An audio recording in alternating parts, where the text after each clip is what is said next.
Bonjour à tous et bienvenue dans cette série de vidéos consacrée aux expressions dans After Effects. Dans le dernier épisode, nous avons étudié l'effet paramètre glissière et son implication dans l'opacité d'un calque, c'est-à-dire dans une expression à valeur simple. Aujourd'hui, nous allons nous intéresser aux expressions à valeur double, comme la position par exemple, et nous en profiterons pour éclaircir notre code grâce aux variables JavaScript. Alors sans plus attendre, passons sur After Effects pour commencer la leçon.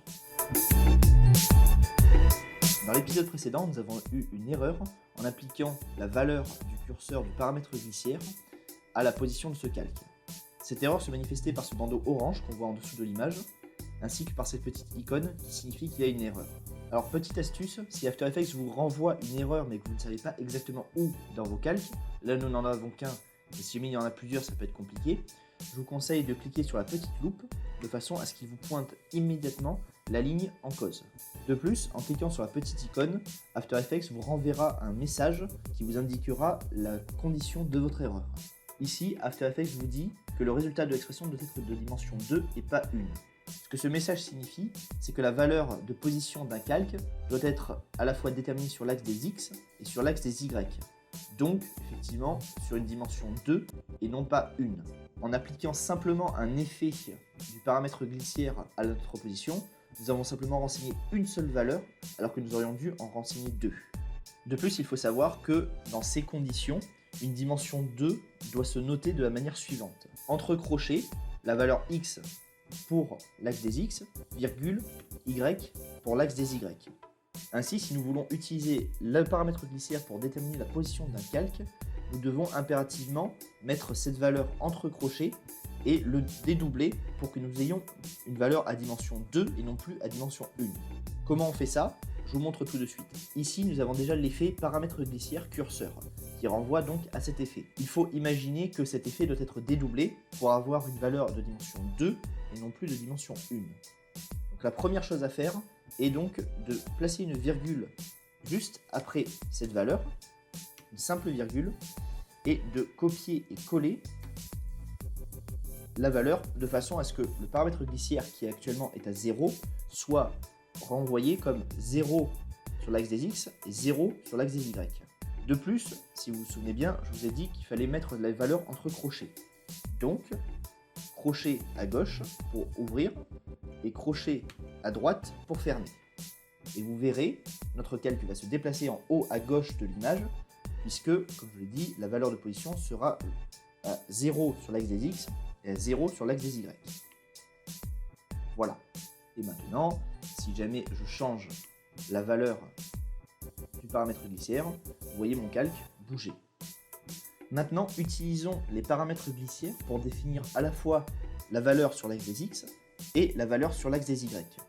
Pour cela, comme je le disais précédemment, appuyez sur Entrée et redéfinissez le nom de votre paramètre glissière pour qu'il fasse sens pour vous. Moi, par exemple, j'utilise xPose pour l'axe des X, je duplique, et yPose pour l'axe des Y. Après avoir renommé mes paramètres glissières, il me suffit de remplacer value 0 par xPose et value 1 par yPose. Mais si jamais je confirme simplement sans faire d'ajout cette expression, vous voyez qu'elle renvoie une erreur. En effet, si jamais je m'arrête simplement là, After Effects va renvoyer une erreur puisque xPose et yPose ne renvoient vers rien. Et c'est là où le fait de dire que les expressions d'After Effects sont du JavaScript orienté After Effects prend tout son sens. Plus vous avancerez dans le monde des expressions, et plus vous serez amené à créer des codes complexes. Aussi, un petit éclaircissement serait le bienvenu. Je vous l'ai dit dès la première vidéo, les expressions dans After Effects sont dérivées du JavaScript. Or, le JavaScript permet la création de variables qui améliorent grandement la lisibilité des expressions. Mais vous allez comprendre. Les variables sont bien pratiques pour pouvoir affiner et améliorer la lecture de notre code.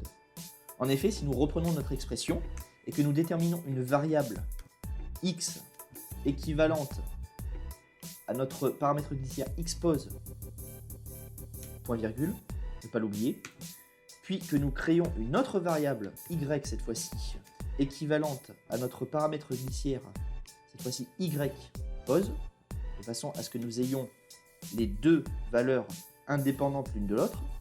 Cette fois-ci, nous avons bien dit à After Effects que notre variable x équivalait à un paramètre glissière et y à l'autre paramètre glissière. Puis, il nous suffit simplement de remplacer xpos par x et ypos par y. En validant, nous voyons que l'erreur a disparu et que cette fois-ci mon calque est parti en haut à gauche puisque autant x que y est positionné sur 0. Si maintenant j'augmente de 300x et de 500y, vous voyez que mon calque bouge. Bon alors, on va utiliser ce qu'on a appris aujourd'hui pour animer un cas concret. Ici, nous sommes devant deux voitures, une bleue et une blanche. La bleue avance, mais la blanche avance plus vite. Et donc, en toute logique, nous voulons qu'elle la dépasse. Pour cela, on va donc animer la position de la voiture blanche. On va donc sélectionner la voiture, appuyer sur P pour avoir la position, puis activer notre expression. Donc, je le rappelle, Alt petit chronomètre pour Windows, option petit chronomètre pour les Mac. Là-dessus, nous allons donc définir nos deux variables. Var x, que nous relions donc sur notre effet xpos, point virgule, var y, que nous relions donc sur notre variable ypos, point virgule. Nous ouvrons les crochets x, virgule, y. Et voilà. Donc là, si jamais je bouge l'un ou l'autre, nous voyons donc que la voiture bouge. Donc c'est parfait. Maintenant, comme je l'ai dit, je veux animer. Et pour ça, il va falloir donc que j'ouvre mes deux effets. Pour ça, il faut appuyer sur E. Et vous retrouvez donc xpos et ypos que vous avez ici. Et nous allons donc animer. Donc ok, maintenant que nous avons relié notre position à nos deux effets, xpos et ypos, nous allons maintenant simuler l'avancée de la voiture. On va commencer par ypos, donc très simplement on clique sur le chronomètre en temps 0, qui est donc sa position initiale, puis nous allons aller à 2 secondes pour réduire la valeur de ypos afin de mettre la voiture devant. Voilà. Disons 160, tandis que la position initiale était à 950. Bon, si par contre je laisse comme ça, il va y avoir accident, puisque la voiture blanche va rentrer dans la voiture bleue, c'est pas bon. Pour ça, il va falloir déjà, dans un premier temps, établir sur l'axe des X une position de départ, qui est donc la position initiale, bien sûr, la position d'arrivée, donc toujours à 2 secondes. On clique sur la petite icône ici pour établir que cette position-là est la position d'arrivée, sur l'axe des X, donc. Sauf que là, ici, il va falloir donc trouver le milieu, 1 seconde. Voilà, là j'ai texté 1 seconde.